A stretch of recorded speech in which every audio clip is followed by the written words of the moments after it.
Senador Raupp, antes de mais nada, faço à mesa um requerimento de tolerância do tempo, nessa esvaziada segunda-feira do Senado Federal. Eu venho aqui prestar contas. Presto contas, mais uma vez, das minhas atividades como presidente da representação brasileira no Parlamento do Mercosul, em missões no exterior.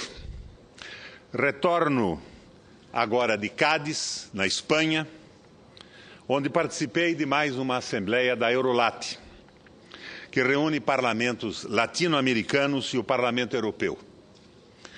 Lá, como no Fórum de Guadalajara, no México, assim como nas sessões do Parlamento Andino em Lima, no Peru, dominou o mesmo tema: a crise financeira global. Se em Guadalajara, com poucas discrepâncias, concluímos que o neoliberalismo não tem nada a contribuir para a libertação dos povos das desgraças que ele próprio engendrou, em Lima ouvimos estarrecidos o presidente da Suprema Corte do país dizer que uma das tarefas fundamentais do Judiciário é a de garantir o livre mercado contra toda veleidade de regulamentá-lo. A sacralização do pacta sunt servanda. Parece que as nossas Supremas Cortes enfiaram-se por ínvias sendas. Na Europa, foi possível um contato direto com os estragos e a reação popular a eles, causados pela política de austeridade fiscal imposta a Portugal, Espanha e Itália e principalmente a Grécia pelo Fundo Monetário Internacional. Comissão Europeia e Banco Central Europeu, a tão amaldiçoada Troika. De forma clara, sem qualquer véu, a conta da quebra dos bancos com a debacle financeira de 2008 está sendo repassada aos trabalhadores e à classe média, na forma de arroxo salarial, desemprego, corte nos gastos de saúde, educação, previdência, habitação, aumento da jornada de trabalho sem compensação salarial. E mais, senador Cristóvão, o desemprego na Espanha já ultrapassa os 25%. Mais de 400 mil famílias já perderam suas casas, retomadas pelos bancos, provocando uma onda de suicídios.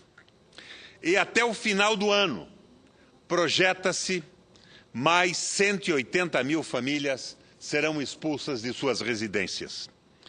E leio nos jornais brasileiros que a Câmara Portuguesa de Comércio e Indústria do Rio de Janeiro promove naquela cidade, entre os dias 6 e 9 de dezembro, uma grande feira de oferta de imóveis, colocando à venda milhares de casas e apartamentos, tentando atrair os ricos brasileiros, porque os pobres portugueses não têm mais como pagar as suas casas.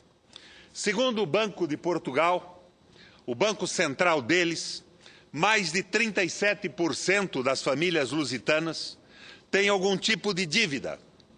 25% dos domicílios têm dívida hipotecária, de difícil, na realidade, senador Raupp, de impossível resgate.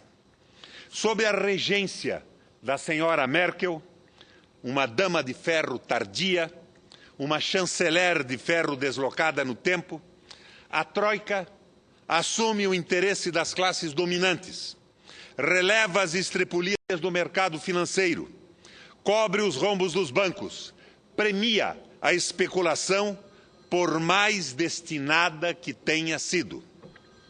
Enquanto os inventores do subprime, enquanto os bancos, seguradoras e especuladores são resgatados e salvos sem arranhões, suas vítimas, os trabalhadores desses países, são punidos.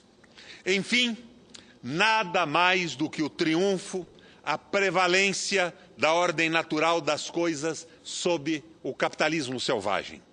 Foi o que vi na Europa. Vi mais. Vi no México e no Peru. Vi nos debates da Assembleia da Eurolat que isoladamente, que sozinhos, por nossa conta e risco, não vamos longe e permaneceremos presos à terrível ditadura do capital financeiro internacional. Paulo, o apóstolo, a quem talvez se deva a afirmação do cristianismo, sustentava que fora da igreja não havia salvação. Da mesma forma, é possível assegurar que fora da unidade e da simbiose latino-americana, sul-americana, hoje, para nós, não há salvação. Não há redenção para os nossos povos.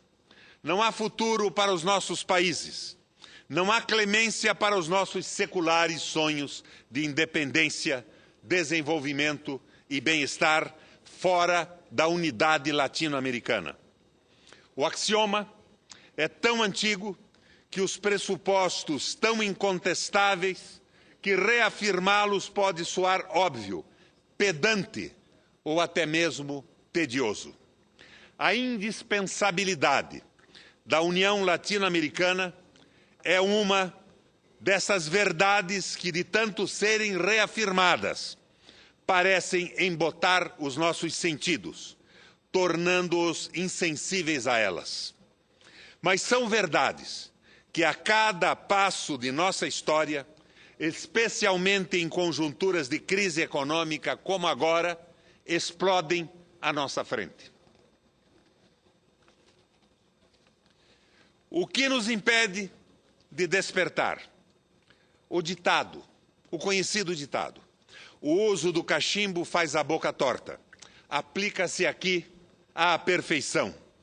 O nosso cérebro e a nossa alma, toda hora alvejados por uma mídia servil aos interesses imperiais e sempre pronta a revalidar a nossa inferioridade, entortam e distorcem nossa percepção, deformam a nossa vontade e moldam o nosso conformismo. Todo sentimento de latino-americanidade é tratado com deboche, como manifestação atrasada, jurássica, moderno, avançado, proclamam os nossos liberais de fancaria e seus meios de comunicação.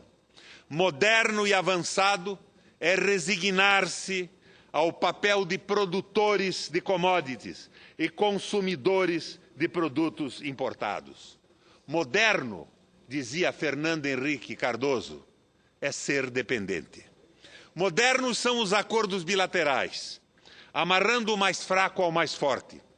Atrasado é formar blocos, buscando o perfeito equilíbrio entre os interesses de cada país.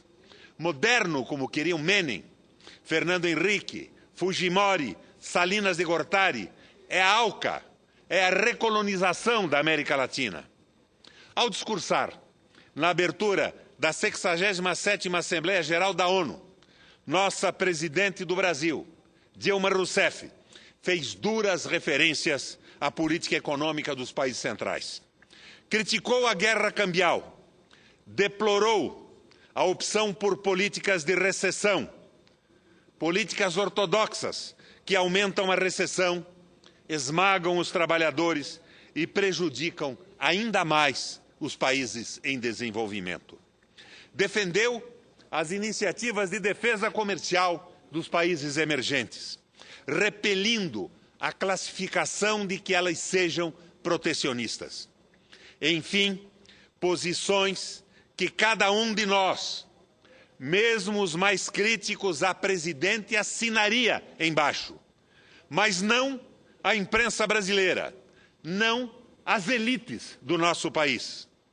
Os principais veículos de comunicação do Brasil abriram espaço a críticas amargas ao discurso da presidente, posicionando-se em defesa do Federal Reserve, da Troika, do Fundo Monetário Internacional. Como observou o nosso economista José Carlos de Assis, o entreguismo parece coisa antiga, mas lamentavelmente está vivo, e muito vivo.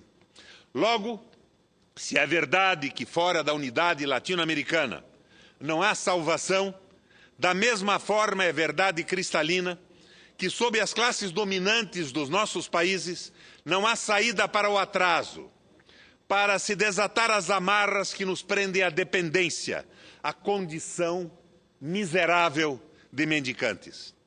As elites de nossos países, com seus instrumentos de dominação, como a mídia, setores das igrejas, o ensino, a academia, o sistema político eleitoral, o judiciário, são inimigas de toda mudança, de qualquer reforma, por inofensivas que possam parecer. Como se vê, a primeira barreira à unidade latino-americana está em nossos próprios países. Mesmo em países que os governos tendem à esquerda, persiste, resiste uma burguesia tacanha, retrógrada, culturalmente limitada, sempre de plantão para apoiar golpes de Estado ou então conspirando no judiciário, no legislativo, na imprensa, para que tudo permaneça como está. Reformas lampedusianas. Quando se movimenta, é para antecipar a possibilidade de mudanças segundo o velho preceito lampedusiano.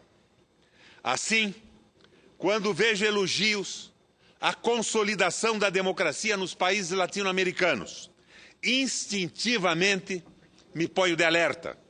O que se vê, na verdade, é a consolidação do status quo, com alguma tintura de boas maneiras, de civilidade, coisa para liberal norte-americano europeu algum colocar defeito. O termômetro máximo de nosso estágio democrático, ou quem sabe civilizatório, para esses observadores da evolução de nossas habilidades com talheres e louças, para esses observadores do exótico, são as eleições. Se elas forem, segundo os critérios deles, suficientemente higiênicas, eles concedem-nos o nihil obstate, para que possamos ser admitidos no maravilhoso mundo da democracia ocidental. Oh, glória! Antigamente, abalavam-se para esses trópicos para observar os pássaros.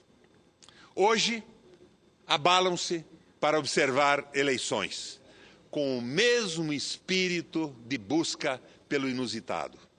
Por isto, senhores e senhoras senadores, confesso que às vezes, ultimamente muitas vezes, impacienta-me o arrastar do tempo as delongas desse lento tempo latino-americano.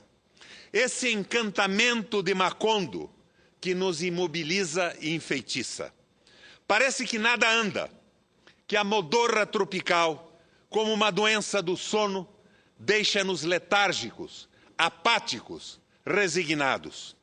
Mesmo quando nos agitamos sacudindo a pasmaceira, o fazemos dentro da moldura institucional, respeitando os limites do quadrado, aonde querem que nos condicionemos e nos movimentemos. A quadratura do quadrado tem sido a limitação do nosso espaço. Quer dizer, pensamos, raciocinamos, projetamos e propomos dentro das instituições.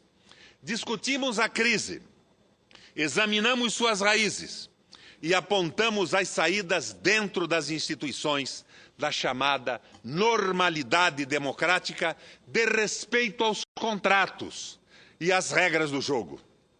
Mesmo as nossas palavras mais duras, mais incandescentes, transformam-se apenas em belas palavras diante do muro das instituições, das pedras da lei. Mas que são as instituições que governam cada um de nossos países? Cui prodest? Cui bono? A quem elas interessam? A quem elas beneficiam? Certamente não a maioria de nossos povos. Logo, não são democráticas, não aos interesses nacionais, logo, não servem aos nossos países. Não ao progresso da civilização, à libertação do homem da exploração e da miséria. Logo, não são humanitárias.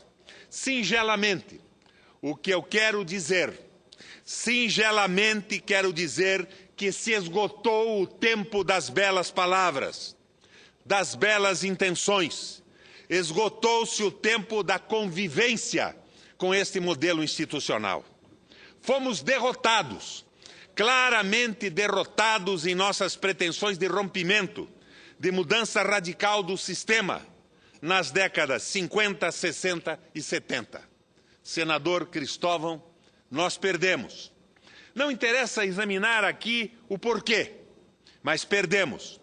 Ou atordoados pela derrota, ou cansados da revolução, ou fascinados pela possibilidade de ascensão ao parlamento, ao governo, nunca ao poder, ressalve-se, reinventamos latino-americanamente o Pacto de Moncloa, embora na substância registre-se a mesma capitulação. Será que não basta? Será que já não deu para o gasto? O que avançamos nessas 3 últimas décadas na Latinoamérica sob a égide de tal democracia e sob governo ditos ou tidos como de esquerda? Governos populares, Waldir Raupp. Sei. Argumenta-se que diminuímos a desigualdade, reduzimos a mortalidade materno-infantil, tornamos menor o número de analfabetos, distribuímos alguma espécie de renda, trouxemos dezenas de milhões de deserdados ao maravilhoso mundo do consumo de 3 refeições diárias. E isto mais, e mais aquilo. Parabéns! Muito bom! Mas desde quando iluminar com uma luz ainda débil os cantos escuros dessa miséria tão antiga significa o descortino, a aurora de um novo tempo? Se contentamos com pouco, se agimos como as madames dos chás de caridade, se nos equiparamos aos jogadores de futebol e às celebridades televisivas, que sobem os morros ou descem as palafitas para fazer trabalhos sociais, tudo bem, estamos servidos. Acredito, no entanto, que a nossa missão seja maior. Não é possível que aceitemos que a melhoria de vida das camadas mais pobres seja vista como uma revolução. O acréscimo de uma refeição a mais no cardápio dos pobres e, de vez em quando, o luxo de um pedaço de carne, além de televisão, geladeira, móveis e, quem sabe, até um carro, não mudam a substância das coisas. E nada garante que tais conquistas persistam ou que suportem um pequeno sopro, uma marolinha que a crise provoque. Reconheçamos, nada mudou. Se a natureza das coisas não mudou, se a substância é a mesma, que temos então a festejar? Da mesma forma que é verdade que a vida dos mais pobres melhorou um tanto, não vou aqui, senador Lindbergh, falar sobre esta besteira, essa asnice tremenda da nova classe média, para poupá-los de tanta sandice. É mais verdade ainda que a política econômica não mudou essencialmente. Não mudou absolutamente nada. As nossas elites, os chamados capitães da indústria, os grandes comerciantes e o agronegócio, não se opõem a certa intervenção estatal da economia, mas querem que a produção e o desenvolvimento capitalista se deem sob o absoluto e total controle deles. Querem a participação do Estado, porque o Estado é o maior gerador de capital disponível no momento. E esse Estado, o maior gerador de capital disponível, mesmo quando sob governos de esquerda e à esquerda, contribui para a perpetuação das desigualdades, para a exacerbação da concentração de rendas. Insisto, senador Cristóvão, alvíceras, saudemos, louvemos e agradeçamos os beneméritos que acrescentaram uma refeição a mais na mesa dos pobres. Mas isto não é a revolução sonhada.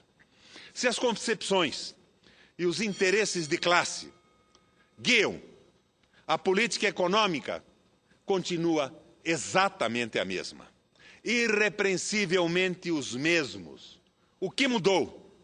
Alguns afagos nos pobres depois de 5 séculos de apartheid social e depois de século e meio do fim da escravatura são mudanças.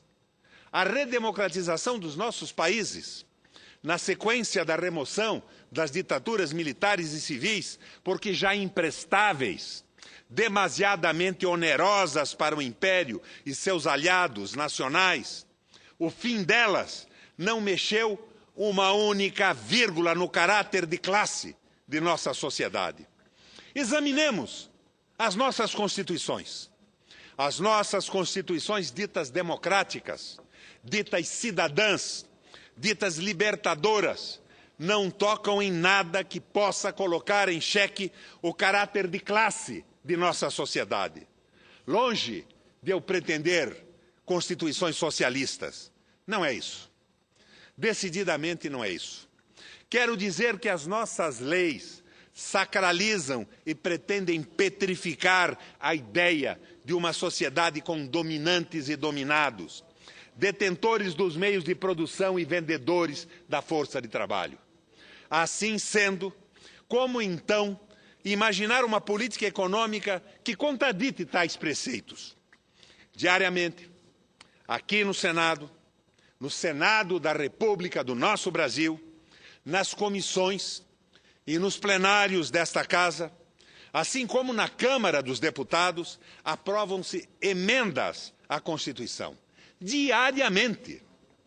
No entanto, nenhuma emenda, uma mísera que fosse, arranha prerrogativas dos dominantes, faz cócegas no sistema bancário, cutuca os graníticos pilares em que se funda a República Brasileira. O jurista Fábio Comparato, fazendo uma exegese de nossas leis, examinando a realidade das coisas em nosso país, conclui, abre aspas, no Brasil, o povo não tem poder algum. Faz parte da encenação, faz parte do conjunto teatral, mas não faz parte propriamente do elenco. Fecha aspas. De fato, as nossas leis não foram feitas para consagrar a plenitude da justiça, e sim para garantir privilégios, ou, quando muito, para remendar, mitigar situações, a fim de que tudo continue como está. Remendos, observe-se, que demoram séculos para serem exercidos. E não falo dos 300 anos da escravatura dos negros, legalizada em nossas cartas. Mas não vim aqui propor reformas constitucionais. Não quero remendar o que parece irreparável. Ruptura. Esta é a palavra. Esta é a ideia que gostaria de introduzir em nossas discussões. Da mesma forma que sem unidade não há salvação para a América Latina, sem ruptura não há saída para a crise com a qual o capitalismo selvagem nos contamina. Na verdade, o que eu queria dizer mesmo é que sem revolução não há salvação. Parênteses, no entanto, quando falo em revolução, não estou concitando ao levante, a pegar em armas. Os conservadores, pródigos em mistificações, buscam sempre associar a proposta de revolução à luta armada, à violência, estigmatizando a ideia de transformação, de mudança estrutural da sociedade. Não só a direita, mas também certa esquerda dogmática, tão aferrada ao pé da letra quanto os criacionistas.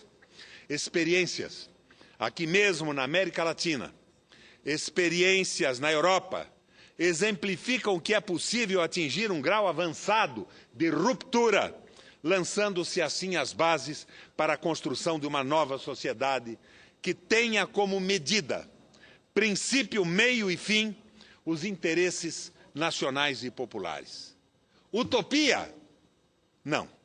Sonhar é melhor que o inútil, o estéril e o esgotante trabalho de deitar remendos em um tecido que já se deteriora e apenas não se desfaz em 1000 pedaços porque não agimos. É o desafio que lanço. Sim, concordo. Vamos discutir a crise. Vamos sinalizar as saídas para o impasse. Sim, vamos desancar a financiarização da economia e apontar seus malefícios para a civilização. Sim, vamos detonar a troika. Sim, vamos deplorar o conservadorismo dos nossos governos, ditos de esquerda, no enfrentamento da crise. Sim, tudo isso. Mas ousemos um passo a mais.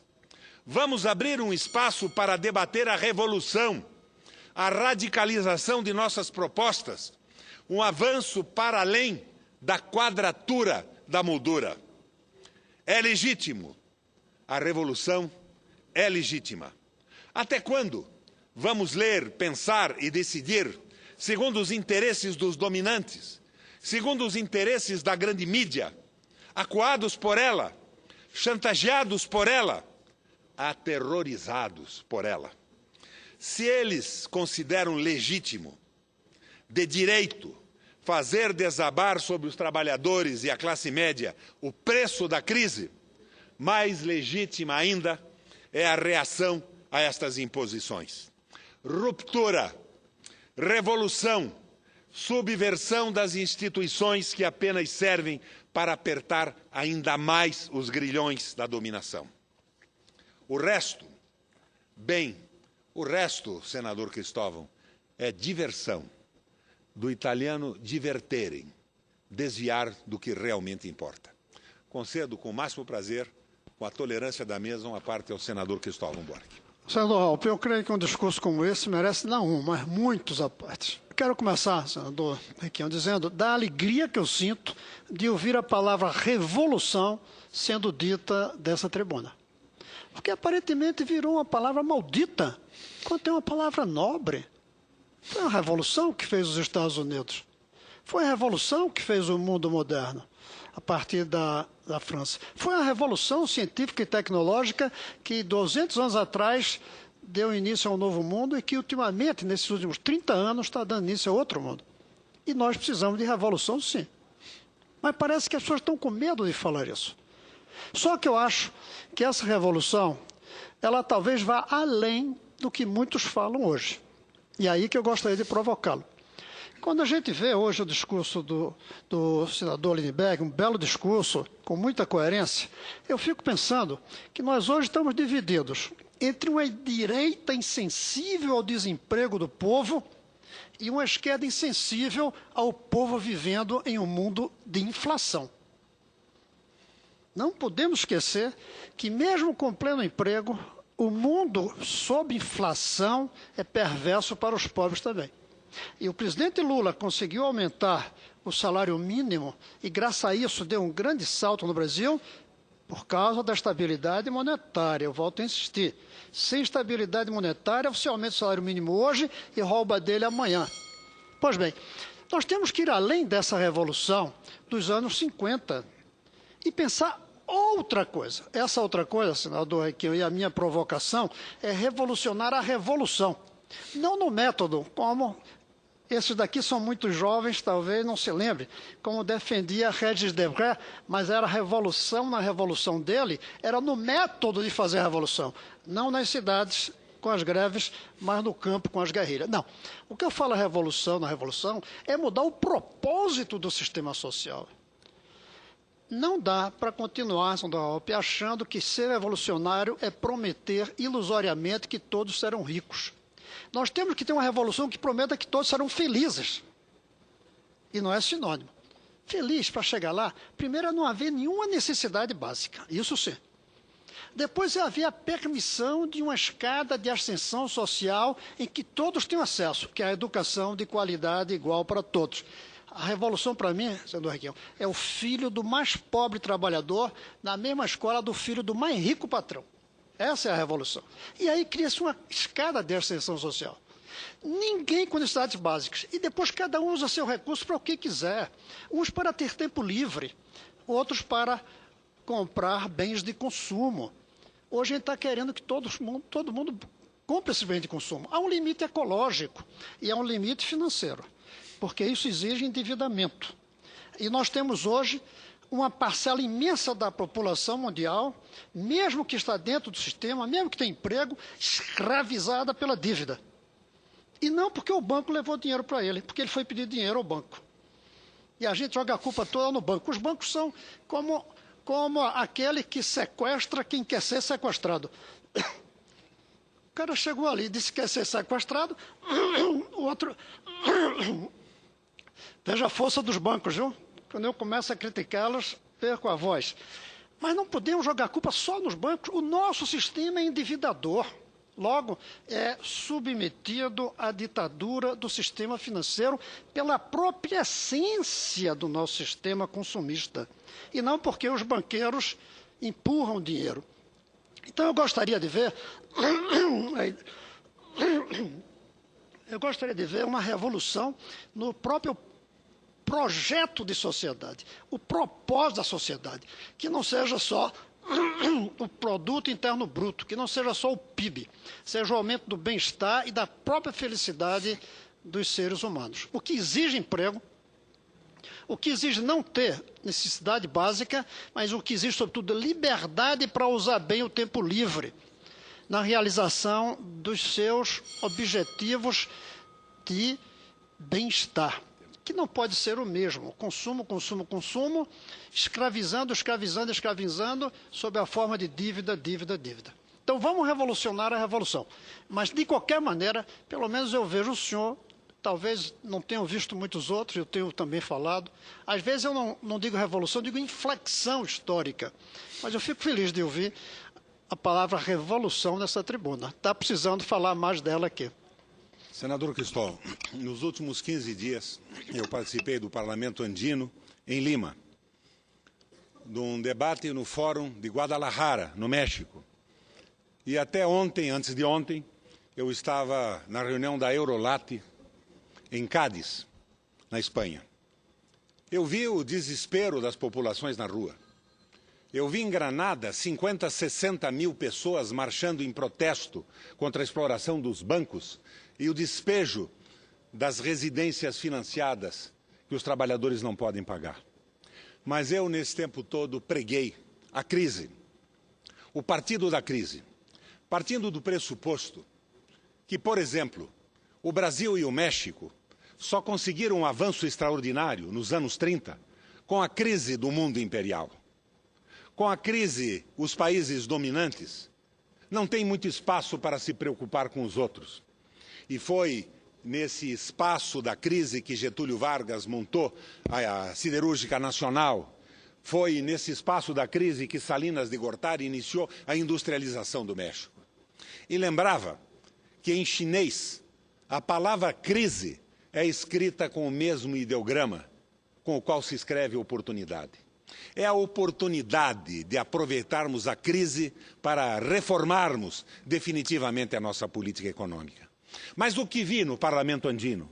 Vi o presidente da Suprema Corte do Peru dizendo que a finalidade do Superior Tribunal peruano é defender o livre mercado e o Pacta Sunt Servanda, os contratos bilaterais propostos pelas potências. Mas eu dizia a eles que se nós saímos com alguma comodidade da crise de 2008, 2009, com a solidariedade planetária, isto não existe mais agora.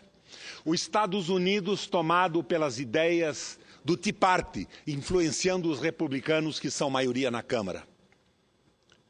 A Merkel, com a sua política de absurda austeridade na Alemanha, estão viabilizando o mesmo tipo de política, austeridade fiscal. Corte nas despesas de educação, de saúde, aumento da carga horária dos trabalhadores, expansão monetária e utilização da moeda para explorar outros mercados.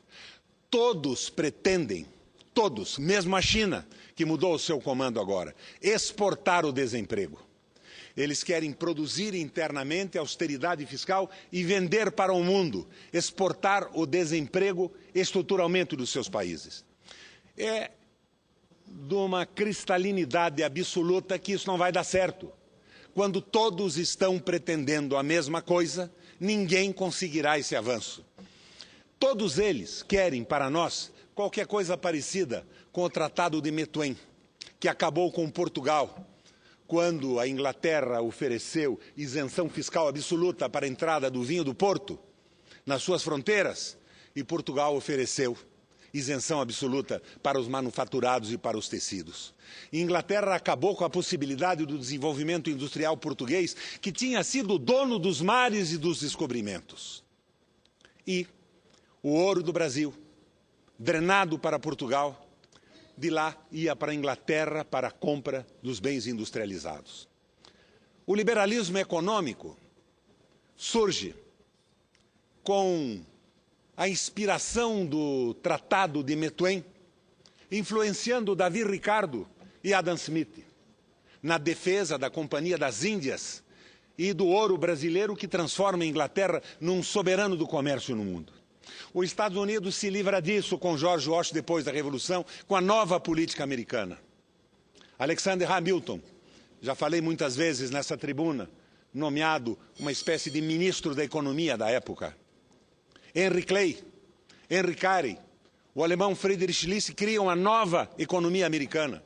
E os Estados Unidos se recusa a ser fornecedor de matéria-prima e de mão de obra barata e inicia a sua industrialização com o Tratado das Manufaturas, que Alexander Hamilton manda para o Congresso norte-americano. E aí se construiu um país fantástico, que acaba se demolindo com a financiarização da economia. E o tempo que eu tenho seria muito escasso para abordar a crise americana e as suas fases.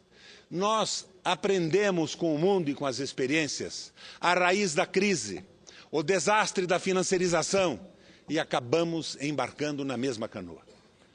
Hoje pela manhã, eu dizia ao nosso presidente Michel Temer, e posteriormente conversava aqui com Lindbergh e com o senador Cristóvão, o discurso da nossa presidenta Dilma em Cádiz foi magnífico, foi perfeito, foi afirmativo, foi a defesa dos interesses nacionais, foi a contraposição clara ao bilateralismo dos acordos.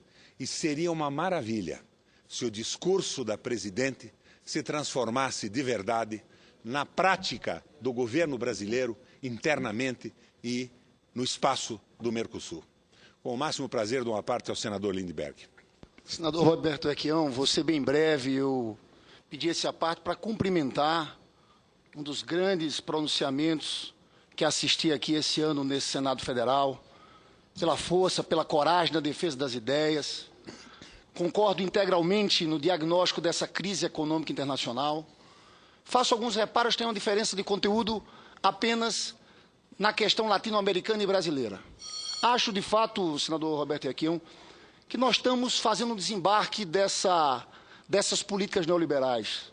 Eu falava para o senador Cristóvão Buarque que não é a busca do crescimento pelo crescimento. A gente tem aqui no Brasil um crescimento com a grande inclusão social. 40 milhões de pessoas ascenderam à classe média. O discurso da presidenta Dilma, eu fiz um pronunciamento sobre esse discurso. Mas pode desembarcar subitamente, pela falta de industrialização do Brasil, pela primarização da economia. Nós sabemos que esse é um problema. Um desastre sem limites que nenhum de nós deseja. Nós sabemos que esse é um problema. Agora, o mundo inteiro, em que o discurso, senador Roberto Requião, é a mesma ladainha, os velhos planos de austeridade que nós encaramos aqui nas décadas de 90, nós, apenas aqui na América Latina, está sendo possível a construção, talvez, de um outro caminho. Mas eu faço só esse reparo em relação à minha divergência de conteúdo, em relação ao nosso caminho, mas eu quero elogiar o pronunciamento de Vossa Excelência. E eu queria, inclusive, acabar com Vossa Excelência. conceder 2 minutos mais para só para acabar, quando Vossa Excelência falou da crise na Europa e falou dos suicídios, eu queria, senador Roberto Requião, enriquecer esse vosso pronunciamento com um trecho de uma carta do farmacêutico aposentado grego de 77 anos que suicidou. Apoteker. Que diz o seguinte: o governo de ocupação, ele fez uma referência ao governo colaboracionista grego na época da ocupação nazista, aniquilou qualquer possibilidade de sobrevivência para mim, que vivo de uma aposentadoria digna que paguei por minha conta sem nenhuma ajuda do Estado durante 35 anos. Dado que minha idade avançada não me permite recorrer à força, embora se um grego empunhasse uma Kalashnikov, eu seria o segundo a fazê-lo, não me restou qualquer outra solução para um final digno antes de ser obrigado a buscar comida no lixo. Tenho fé que um dia os jovens sem futuro se erguerão em armas na praça de Sintaina e pendurarão os traidores da nação como os italianos fizeram com Mussolini em 45. Bilhete deixado por Dimitris Christoulas, que se matou com um tiro a poucos metros do parlamento grego no início de abril desse ano. Cumprimento Vossa Excelência por esse pronunciamento e considero um dos grandes pronunciamentos feitos no plenário dessa casa esse ano. Senador Lindbergh, eu vi o desespero dos espanhóis, mas eu hoje alimento uma certeza. Nós temos uma crise inevitável que chega no Brasil também. Ela pode ser longa, estiolando a economia dos países, ou ela pode repentinamente ser abrupta, com um desastre como a quebra do Lehman Brothers, a provável saída que a Merkel evitou agora dando 2 anos para a Grécia, a quebradeira da Espanha ou de Portugal. Mas eu vi uma greve de vários países simultaneamente. De Portugal, da Espanha, da Bélgica, da Grécia e da Itália, simultaneamente na Europa. E nós temos que começar a pensar numa mudança radical desse processo. Eu acho que a presidente Dilma, e eu louvo, como você também louva, a integração de 44 milhões de brasileiros, a refeição 3 vezes ao dia, mas isso tudo pode desabar de uma hora para outra. Nós temos que apostar pesadamente no Mercosul. A entrada da Venezuela foi abençoada com seus 450 bilhões de reais de produto interno bruto. Mas nós não podemos esquecer que a Venezuela não se conformará em ser um mercado consumidor para produtos fabricados no Brasil e alguns poucos na Argentina. Nós temos que montar um projeto de desenvolvimento do Mercosul. E nós precisamos, sim, negociar com a Europa, mas não bilateralmente. Nós temos que ter acordos de Mercosul, do nosso bloco com o bloco europeu, respeitando o interesse de todos os nossos países. Nós precisamos acordar. A Dilma está no caminho certo, mas trilha esse caminho com muita tibieza, muita vagarosidade. Nós precisamos aprofundar as medidas que estão corretas, mas que não são suficientes ainda e podem ser atropeladas por um desastre da economia que será lento ou será súbito, de uma forma que com grande dificuldade nós poderíamos prever. Senador Randolph, como é que é? Randolph? Senador Friedrich. Roberto Requião. Rodrigues, eu sempre... O Friedrich Randolph é parte... Friedrich Rodrigues. O Friedrich é a parte da homenagem de uma mãe nordestina ao filho que recém-nascido. Podia ser descendente do Friedrich List, que ajudou a elaborar a nova política norte-americana. Friedrich Engels, que é assim, que sobre as ideias dele, de Marx, estamos aqui também debatendo, porque é disso que se trata. Eu quero cumprimentar a Vossa Excelência por estar assistindo e agradecer a oportunidade de estar assistindo um dos melhores, não somente pronunciamentos, mas um dos melhores debates que já tivemos lugar no plenário do Senado da República. Porque, eu quero assinar, eu me permita aqui, como diz meu querido Pedro Simon, a inveja cristã de não estar fazendo esse pronunciamento, que eu quero assinar embaixo da análise feita por Vossa Excelência. Nós estamos vivendo a fase da financeirização, estamos vivendo cada vez mais a fase em que em que o capitalismo se submete cada vez mais à ditadura do poder econômico, à ditadura dos bancos, e nós estamos com oportunidades na América Latina que poderiam ser lideradas pelo Brasil.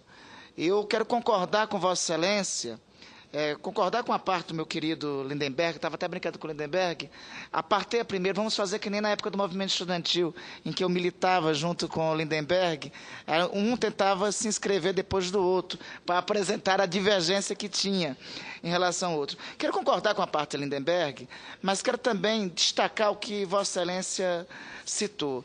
Eu acho que o Brasil poderia estar liderando um bloco econômico. O Brasil cumpre esse papel não só para a América do Sul, como para a América Latina. Nós